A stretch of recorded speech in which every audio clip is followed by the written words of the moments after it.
imani iletayo ushindi, ama imani iliyojaa ushindi. Vyote tutakavyoweza kuandika. Imani iletayo ushindi. Mungu ulibariki neno hili, nami mtumishi wako naposimama kwa dakika hizi chache kwa somo hili, imani iletayo ushindi. Tunahitaji kushinda kwa kuwa sisi ni chaguo lako, sisi ni timu yako, sisi ni watendakazi wako, sisi ni askari wako wema ambao umetupa majukumu ya kufanya. Tusaidie hivi ndo tumeanza mwaka huu, tuwezeshe tuwe na imani iletayo ushindi katika jina la Yesu, amen. Bwana Yesu asifiwe. Nirudie tena kusema hili kwamba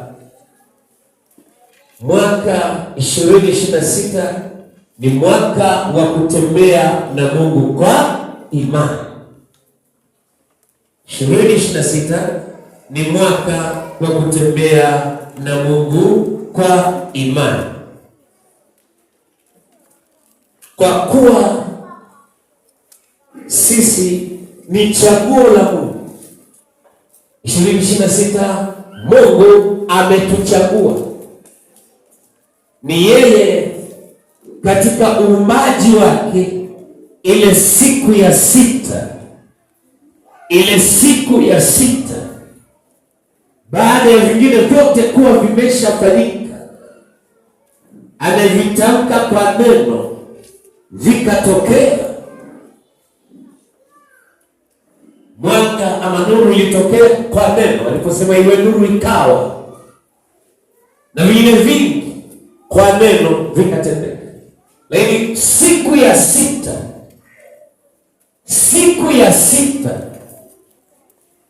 Mungu akasema, na tufanye mtu kwa mfano wetu, kwa sura yetu, akatawale. Maamuzi ya Mungu, maelekezo ya Mungu, akasema na tufanye mtu kwa mfano wetu. Wengine wanaotabiria 2026 ni mwaka mgumu wa namna gani? Namba 6 si namba ya kibinadamu. Mimi nasema ni namba ama ni siku ambayo Mungu aliagiza, alitamka na kusema na tufanye mtu kwa mfano wetu, na huyo mtu akatawale, akavimiliki, akavitumie. 2026 ni mwaka wa chaguo la Mungu kwako wewe uliyepo katika mwaka huu. Uvitumie, uvitawale, uishi maisha yale ambayo Mungu anataka. Haijalishi vita vinavyoonekana, vinavyosikika, yeye ni Bwana wa vita. Atakupigania, atakutunza, kwa malaika wake wema atawaagiza kuhakikisha kwamba umekuwa salama. Kwa nini? Wewe ni chaguo la Mungu. 2026 Mungu amekuchagua vivi hivi ulivyo. Haijalishi hali ya hewa, haijalishi kelele na minong'ono mingine, jua wewe ni chaguo la Mungu. Na kwa kuwa Mungu amekuchagua, Mungu hajawahi kushindwa, hajawahi kufeli eneo lote lile. Yeye ni niko ambaye niko. Anamwambia Musa, kawaambie niko ambaye niko, nimewaijia kwa mkono wako ili waende katika nchi ya ahadi, nchi ijayo maziwa na asali. Kawaambie. Hajawahi kushindwa. Waliposikia maneno hayo, maelekezo hayo kwa kauli ya Musa kwamba niko ambaye niko amenituma, wakamwelewa, wakahiari, wakakubali. Kifupi, safari ilianza, kwa kuwa yeye aliyekuchagua, yeye aliyeanzisha safari atawajibika na mengine yote yaliyomo ndani ya hiyo safari. Kama kutakuwa na mambo magumu, yeye atawajibika, maana yeye ndiye aliyekuchagua. Haleluya! kazi kwako wewe 2026 ni kuitikia yale ambayo anayataka uyafanye, tena yaliyo ndani ya uwezo wako. Moja wapo ni kumwabudu yeye katika roho na kweli, liko ndani ya uwezo wako. Na ukimwabudu yeye katika roho na kweli, yeye atakuunganisha na mbingu, unakuwa connected na mbingu, alafu anafanya yale ambayo hata utajiuliza, hili nalo. Jina la Bwana libarikiwe. Ni kama kijana wangu hapa anashuhudia ya kwamba sikuwa na hiki wala kile, lakini kwa kuwa niliwahi kutamka kwamba utapigiwa simu au utapiga simu, halafu itaunganika na njia itakubalika, ndivyo ilivyokuwa kwake. Halafu akalala na milioni 9. Ni kama ndoto, lakini ndivyo Mungu alivyofanya. 2026 wewe ni chaguo la Mungu. Haleluya! Wewe ni chaguo la Mungu. Haleluya! Kwa achana na habari za mambo mengine. Wako manabii wanaosema utakuwa mwaka mgumu, si watu watakufa, si watu swala la kufa lisiwe tishio. Sio tishio, maana tangu miaka iliyopita watu wanakufaga. Swala la kwamba nani atakufa, kufa satani ni njia ya kwenda kumwona Jehova. Madam tu tuondoke kwa kalenda nani yake yeye mwenyewe Mwenyezi Mungu. Lakini swala la kifo lisiwe tishio. Swala la mabadiliko ya tabia nchi lisiwe tishio. Mavimbunga yanaweza yakaja tu, mafuriko ni mabadiliko ya hali ya kawaida. Mabadiliko ya tabia nchi yanaweza katokea, lakini ndani ya hayo mabadiliko, wewe jua moja, wewe ni chaguo la Mungu, na Mungu amekukusudia kukupeleka maeneo yale ambayo amesha yaandaa, kama alivyotoa Waisraeli kule Misri walioteseka miaka 430 ya utumwa mzito, wakijenga mapiramidi, matofali mazito. Likomele juzi kwa tofali moja ilikuwa na uzito wa kilogramu 1000, ama yani tofali moja ni tani hii, tani moja. Hebu naambie walifanyaje mpaka likamilike? Na kazi ya hayo matofali, kazi ngumu za shokoa, ni kwa ajili ya kwenda kujenga mapiramidi ambayo hata leo yapo, yamekuwa sehemu ya maajabu duniani. Hizo kazi zilifanywa na Waisraeli kama watumwa, lakini Mungu aliyewaumba, Mungu akawachagua, akasema na wachagua, wakaanza safari kama waliochaguliwa. Hakuna aliyeondoka Misri aliyejichanganya kwenye ile safari, na kama alijichanganya ama kama aliadapti mambo ya kule akayaingiza kwenye msafara, kwenye ramani, kwenye maelekezo ya Mungu, hakufika Kanaani, alifia njiani. Bwana Yesu anapewa sifa. Wewe hautafia njiani, utafika pale Mungu amekusudia na ule mema ya nchi. Kitabu cha Isaya anasema kama mkikubali na kutii mtakula mema ya nchi. Ule mema ya nchi 2026, ule mema ya nchi kwa jina la Yesu Kristo, ule mema ya nchi. Wakati wa kukaa kwenye utumwa umekwisha, ni wakati wa kwenda na Bwana. 2026 ni mwaka wa kutembea na Mungu kwa imani, naye Mungu atatulinda, naye Mungu atatutunza, atatulisha. Maana tufanye kazi za uzalishaji. Mnaofanya biashara, fanyeni sana. Mnaofanya kazi, fanyeni sana maofisini. Wakulima, limeni sana. Mnaofuga, fugeni vinavyofugika. Fanya kila mmoja katika eneo na kazi yake, fanya sana, maana huu ni mwaka wa Mungu aliyosema na tufanye mtu kwa mfano wetu. akatawale, akafaidi vile ambavyo Mungu ameshaviandaa. Ilikuwa ni siku ya sita, ilikuwa ni siku ya sita. Kwa siku ya sita ni siku ya neno la baraka kwa Mungu. Akasema tufanye mtu na kisha akatawale. Hebu soma hiyo Mwanzo sura ya kwanza. Naanza kupapenda pale juu ya namba 6. Naanza kupapenda pale viumbe hai kwa jinsi zake, mnyama wa kufugwa nacho kitambaacho, na wanyama wa mwitu kwa jinsi zake. Ikawa hivyo. Mungu akafanya mnyama wa mwitu kwa jinsi zake, akafanya tembo, twiga, swala. Vipo vimeshafanyika, lakini kwa ajili ya nani? Tuendelee. Na mnyama wa kufugwa kwa jinsi zake, na kila kitu kitambaacho juu ya nchi kwa jinsi zake. Mungu akaona ya kuwa ni vyema. Mungu akaviona hivyo kwamba ni vyema. Vipo, lakini nini matokeo yake? Mungu akasema na 26 sasa 26 twende.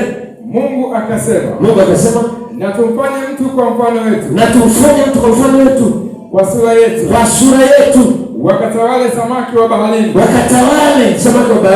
na ndege wa angani, na wanyama, na nchi yote pia, na vyote vilivyomo. Na kila chenye kutambaa kitambaacho juu ya nchi. Ndio. Mungu akaumba mtu kwa mfano wake. Mungu akaumba mtu kwa mfano wake. Kabisa. Mungu akaumba mtu. Twende pamoja. Mungu akaumba mtu kwa mfano wake. Acha nirudie. Akaumba. Yaani yeye hakuagiza malaika, hakuagiza makerubi, maserafi, hakuagiza. Mungu akaumba. Mungu ameanza kusema na tufanye mtu kwa mfano wetu. Aliposema na tufanye mtu kwa mfano wetu, tafsiri yake kuna mazungumzo yalikuwa yanaendelea, kuna kikao kilikuwa kinaendelea kwamba hivi vimeshafanyika, nani avitawale, nani avimiliki. Malaika hawakustahili, makerubi hawakustahili. Mungu akasema na tufanye mtu kwa mfano wetu. Wewe ndiwe uliyeumbwa kwa mfano nani? Wa Mungu. Akasema na tufanye mtu. Wewe ni nani? Wewe ni nani? Kanisa, wewe ni nani? Wewe ni mtu. Mtu kibibilia ni roho. Na wewe ndiwe yule mtu ambaye Mungu alisema na tufanye mtu. Nikikuinua hapa kadoke takuuliza hicho kichwa cha nani? Utasema changu. Si ndio? Sema. Kami. Rudisha kwa mifano. Geuke. Hii kichwa cha nani? Wewe unaitwa nani? Musa Kadoke. Hii kichwa cha nani? Chapa. Kifua. Wow. Mgongo msito. Miguu. Tajiri wewe. Nayo macho. Swali. Wewe mwenye hivi vitu. Wewe mwenye kichwa, kifua, nini bwana, nikikuuliza tatumbo utasema la kwa. Sasa wewe mwenye hivi vyote uko wapi? Mimi ni nafsi hai ndani. Kwa hiyo unaweza ukatoka sasa uviache hivyo pembeni hapo, alafu njoo hapa. Na kuita wewe sasa mwenye vitu, hebu viache vitu, njoo hapa pembeni kwanza.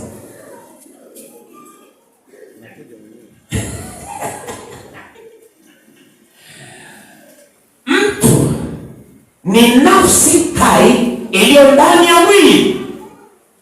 Mtu ni nafsi hai iliyo ndani ya mwili. Moja, mwili ni ni nyumba ya roho au nafsi. Mwili ni nyumba. Kwa hiyo nafsi, roho haiwezi ikaishi hivi katika ulimwengu huu pasipo mwili. Bwana Yesu asifiwe. Pasipo mwili. Kwa hiyo mwili ni nyumba ya roho. Kwa hiyo Mungu aliposema na tufanye mtu, kama nilivyotangulia kusema, kulikuwa na mazungumzo, kikao kinaendelea. Mtu ni roho, akatokea kwenye billions trillions za malaika. Alipotokea hivi, malaika wakasaluti, wakasema, mzee, Baba Mungu, kwa huyu anafaa, anastahili hivi vyote avitawale, hivi vyote aviliki. Inawezekana. Ushauri wako Mungu, maelekezo yako Mungu tunayakubali. Wakasujudu, wakainama, wakakubaliana na ushauri, maelekezo ama maamuzi ya Mungu. Ndiposa Mungu akafinyanga udongo. Ndio mwili unaona, akafinyanga udongo ambao ndipo unakuta unaitwa nini? Adam ni udongo tena mwekundu, akaufinyanga. Halafu Mungu anasema akapulizia pumzi yake. Bwana anza kupapanda tena kusema, Mungu akapulizia pumzi yake. Sikia, akapulizia pumzi yake kwenye hizi pua, akapulizia pumzi yake. Mtu akawa nafsi hai. Ndiyo wewe. Kwa hiyo hawakujileta. Wewe ni chaguo la Mungu. Ukienda na kile ama vile Mungu anavyotaka, huna budi kufanikiwa. Haya yote yalifanyika siku ngapi? Ya sita. Yalifanyika siku ngapi? Ya sita. Wewe uliumbwa siku ngapi? Ya sita. Kwa namba sita, mtu asitafsiri kivingine, labda kama zitaongezeka 6 sita ziwe 3, lakini kama ni moja, ni ya Mungu aliyeagiza kusema na tufanye mtu kwa mfano wetu. Hivyo 2026 ni namba ya chaguo la wewe kuwa hai hapa duniani, ili utawale, ili uvumilike. Malizia. Alimuumba mwanaume na mwanamke aliwaumba. Ndio. Mungu akawabarikia. Siku ya sita hiyo. Mungu akawaambia. Akasemaje siku ya sita? Zaeni mkaongezeke. Mkaijaze nchi. Na kila uliyeko mahali hapa, ambaye kwa namna moja ama nyingine tumbo limefunga, zile fallopian tubes zimeziba kwa neno hili la uumbaji, leo mirija yako inazibuka, ukazaa watoto wa kike na wa kiume. Pokea neema kwa jina la Yesu. Msomaji, na kuitiisha mkatawale samaki wa baharini, na ndege wa angani, na kila kiumbe chenye uhai kila nchi. Mungu akasema, tazama nimewapa kila mche utoao mbegu, na maembe na maparachichi na matango na nini na hivyo tende ulio juu ya uso wa nchi. Ndio. Na kila mti ambao matunda yake yana mbegu, vitakuwa ndivyo chakula chenu. Kama ni matunda yenye mbegu, maana yake mnapokula zile mbegu mpande, muendelee kuzalisha. Wewe uwe mzalishaji. 2026 ni mwaka wa kuzalisha. Uwe mzalishaji, uzalishe kupitia zile mbegu. Uzalishe kupitia zile mbegu ambazo Mungu ameshaziweka tayari. Msomaji, na chakula cha kila mnyama wa nchi. Ndio. Na cha kila ndege wa angani. Ndio. Na cha kila kitu kitambaacho juu ya nchi. Twende. Chenye uhai. Twende. Majani yote ya miche. Ndiyo chakula chenu. Ikawa hivyo. Ndio. Mungu akaona kila kitu alichokifanya, ya kuwa na tazama ni chema sana. Tazama ni chema sana. Ikawa jioni, ikawa asubuhi siku ya 6. Hiyo ni siku ya 6. Mtu atakamilika. Wewe ulikamilika siku ya 6. Hata kama inasikika ya kwamba wewe mimba yako ilikuwa kwa bahati mbaya, ni wale wazazi kwa mawazo yao, lakini hivi vilivyo pumzi yako sio ya wale wazazi. Uhai wako ni kutoka kwa Mungu katika siku ya 6. Wewe ni chaguo la Mungu. Hivyo namba 6 ni namba ya agizo la kuzalisha. Pokeeni kuzalisha, pokeeni kubarikiwa, pokeeni kuinuliwa, pokeeni ushindi katika jina la Nazareti Yesu. Semeni amen. Kubariki. Wewe ni Mungu, ni chaguo la Bwana. Nenda na ubarikiwe kwa jina la Yesu. Msemaje amen. Kwa maana nasema 2026 mwaka wa kutembea na Mungu kwa imani. Maana sisi ni chaguo lake. Twende kwenye somo la msingi, imani iletayo ushindi. Ufalme wa Pili sura 4 anza mstari wa 8. Hata ikawa siku moja. Hata ikawa siku moja. Elisha alikwenda Shunemu. Elisha alikwenda Shunemu. Na huko kulikuwa na mwanamke mmoja mwenye cheo. Na huko kulikuwa na mwanamke mwenye cheo. Naye akamshurutisha aje ale chakula. Yule mwanamke akamshurutisha Elisha aje nyumbani kwake ale chakula. Aingie mbele ale chakula. Yule mama ampe Elisha chakula. Aligundua ndani ya huyu mtu kuna siri za kimungu, kuna uwepo wa kimungu. Akamtambua kwamba ni mtumishi, kwa hiyo akamshurutisha. Mambo mengine jaribu kuyashurutisha. Ndio maana sura nyingine katika Mathayo anasema tafuteni nanyi mtafanyaje? Mtaona. Bisheni nanyi mtafanyaje? Mtafunguliwa. Sasa kutafuta anaweza pakahitajika bidii fulani, pakahitajika nguvu katika kutafuta. Kwa sababu uchimbaji huwezi ukazubazuba alafu kapita unaokota dhahabu kwa nyakati hizi. Lazima ufanyaje? Lazima uchimbe. Huwezi ukaenda tu kisimani unachota maji alafu ukaanza kuanoa samaki. Lazima uende ufanyaje? Uvue. Lazima uvue ziwani. Kama si wewe, lazima uwe na pesa ya kununua. Bwana Yesu napewe sifa. Kanisa, haleluya. Kwa kila mmoja katika kile anachokifanya na afanye kwa bidii. Huyu mwanamke akamshurutisha Elisha aingie nyumbani mwake ale chakula alichokisumbukia yeye, alichokitabikia yeye, lakini mtumishi alitambua ndani ya mtumishi iko roho ya Mungu, kuna neema ya Mungu. Kifupi niseme, unapomkaribisha mtumishi, unapomshirikisha mtumishi katika mema, umemshirikisha Mungu aliyemwita na kumpaka mafuta. Bado nikasema 2026 ni mwaka wa kutembea na Mungu kwa imani. Zingatia na mwanamke Mshunemi, kula na wachungaji, kula na watumishi wa Mungu, washirikishe katika mema yako. Huna budi kubarikiwa, kufanikiwa. Msomaji, tuendelee. Ikawa kila alipopita njia ile, ndio huingia kula chakula. Yule mwanamke akamwambia mumewe, tazama, mimi naona ya kuwa mtu huyo apitaye kwetu mara kwa mara ni mtu mtakatifu wa Mungu. Na kuomba tumfanyie chumba kidogo ukutani, na ndani yake tumwekee kitanda na meza na kiti na kinara cha taa, na itakuwa atujiapo ataingia humo.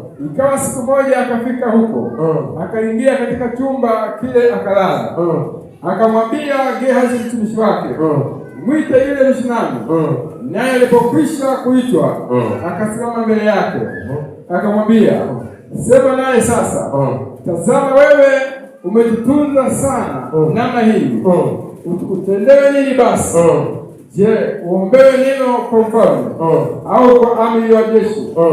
Yule mwanamke akamjibu, mimi ninakaa katika watu wangu mwenyewe. Akasema, basi utendewe nini? Gehazi akajibu, hakika hana mwana, hajawahi kuzaa. Twende. Na mumewe ni mzee. Na mumewe ni mzee, uwezekano wa kuzaa haupo. Akamwambia, kamwite. Kamwite. Naye alipokwisha kuitwa, akaitwa huyu mwanamke, akasimama mlangoni, ambaye mumewe ni mzee. Akasema, na kama ni mzee, inawezekana hata yeye huyu ulikuwa umeshasonga. Kwa wazo la kuzaa halikuwepo tena, walishakata tamaa. Kuna watu walishakata tamaa ya kuzalisha, ya kufanikiwa katika yale wanayoyatafuta. Wameona wakae tu hivyo, wasubiri siku zao hapa duniani ziishe. Wazo la kujenga nyumba hawanalo tena. Kwa nini? Kwamba saruji imepanda thamani. Kwa nini? Viwanja havipatikani, na vikipatikana ni vijijini, na sasa tunahitaji kukaa mjini. Kwa wazo la kujenga halipo, wazo la kununua gari halipo, maana gari kwa sasa thamani yake ni kubwa. Wazo la kujenga orofa halipo. Kwa nini? Kwa sababu vitendea kazi vina thamani kubwa, na mimi sina hela. Kuna watu wamezoea, wameyakubali maisha wanayoyaishi ijapo si yao, maana Mungu aliyesema nendeni mkazae nami nimewabarikia. Sasa kuna hali ambazo zimetokea, watu wamekata tamaa, lakini kwa sababu tu kuna vitu ambavyo vinapelekea wawe katika mazingira hayo, wawe katika maisha hayo. Ndivyo huyu Mshunemi na mume wake walichoka, walikata tamaa, wakasema basi acha na iwe hivyo, maana uwezekano wa sisi kuzaa haupo. Elisha anamwambia Gehazi, kamwite. Pale kama mume wake ni mzee, kamwite. Pale kama yeye ni mzee, kamwite. Hii uliokuja kwenye ibada hii, kwenye yale ambayo kwako umeyakatia tamaa, yamekuwa kitendawili kisichoteguliwa, Mungu amekuita katika madhabahu hii mchana huu wa leo, ili akutabirie kusema yale ambayo umevunjika moyo, umekata tamaa, unaona haiwezekani. Kwake Mungu inawezekana. Utazaa, biashara yako itazaa, kazi yako itazaa, kilimo chako kitazaa, uchimbaji wako wa dhahabu na madini mengine utazaa, utapokea, utafanikiwa, maadamu tu uwe mwangalifu na kwa makini kwenda na Bwana. Kumbuka, narudia kusema 2026 ni mwaka wa kutembea na Mungu kwa imani. Usimuudhi yeye, maana malaika wake wako pamoja na wewe, wamekutangulia kusafisha njia, kutengeneza mazingira. Utavuka tu. Aliyevusha bahari ya Shamu atakuvusha.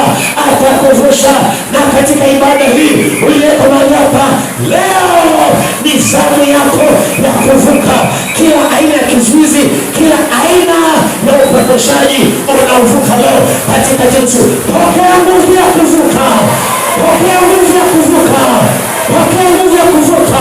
Washika Yesu, maana unapokea nguvu ya kuvuka. Inua tena mikono, chapa makofi, shangilia, maana ni saa ya kuvuka.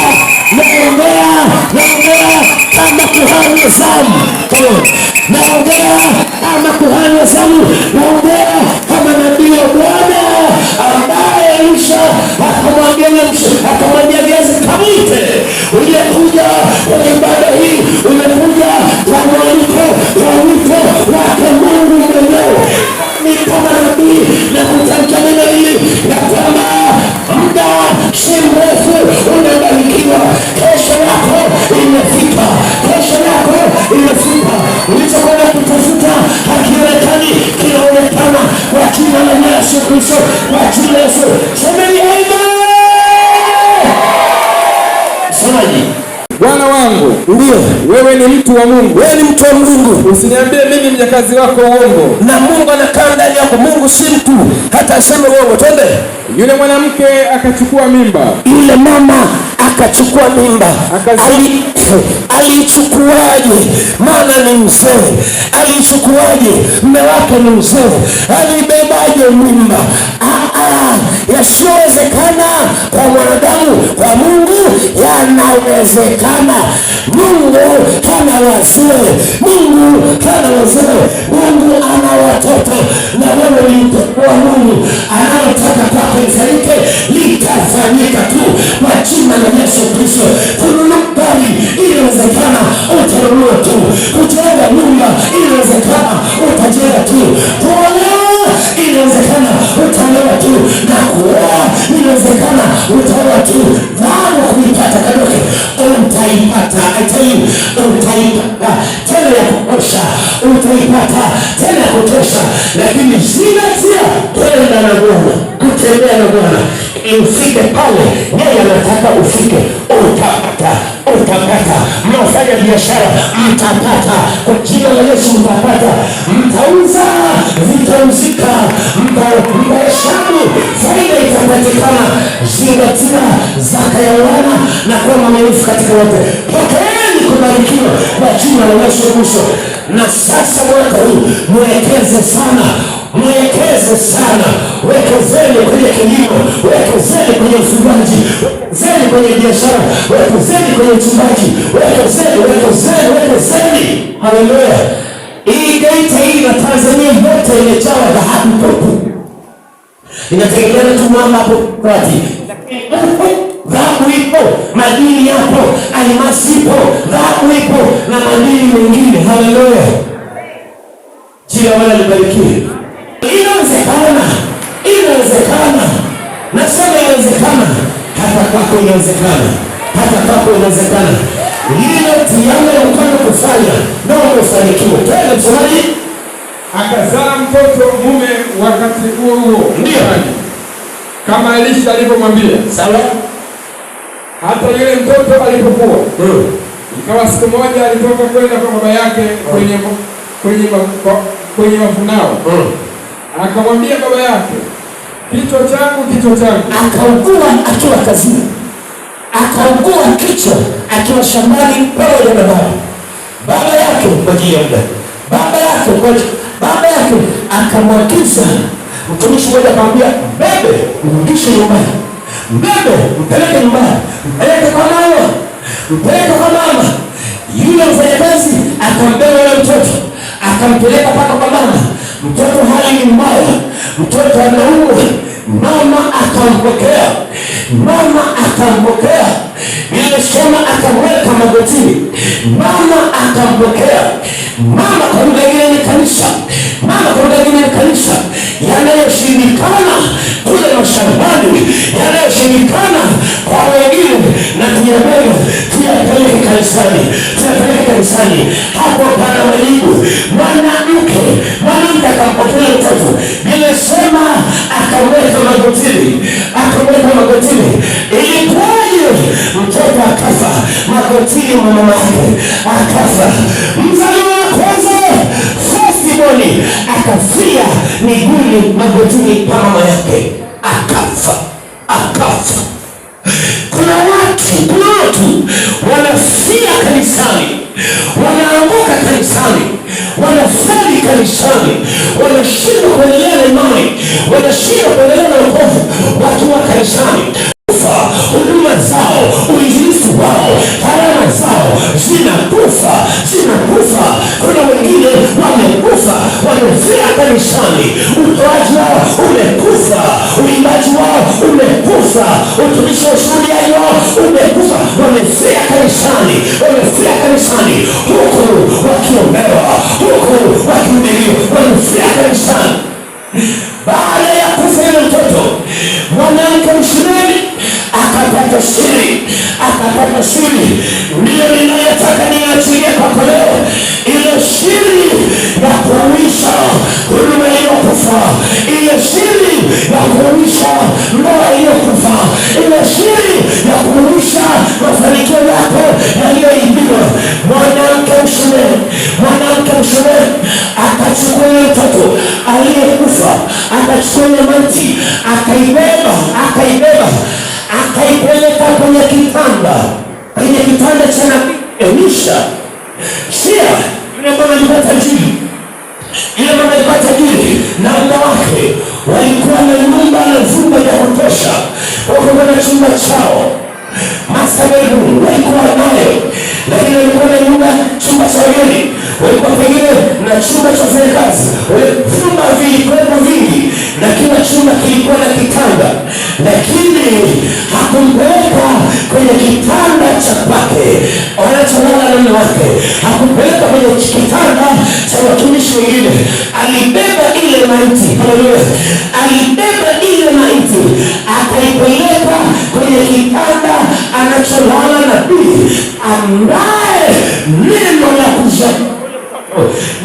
kutunga mimba kwa ile mama nilitoka kwa nabii, akasema nampeleka kwenye kitanda anacholia nabii. Maana yake matatizo ulionayo, kuna maeneo yanatakiwa yapelekwe, si kila chumba. Kama nilivyokuambia, yule mama alikuwa ni tajiri, nyumba ilikuwa ni kubwa, lakini alichagua chumba, alichagua kitanda cha kupeleka yule mtoto aliyekufa. Huna budi Mungu akusaidie kuchagua shida zako upeleke wapi. Sio kila chumba ni cha kupeleka, sio kila kitanda ni cha kupeleka shida zako. Hapana, lazima uwe na uchaguzi. Nami nakushuhudia kusema, uliyechagua kuja katika chumba hiki, uliyechagua kuja katika madhabahu hii, kuna majibu yako, kuna matokeo yako, kuna baraka zako. Shauri ya amen.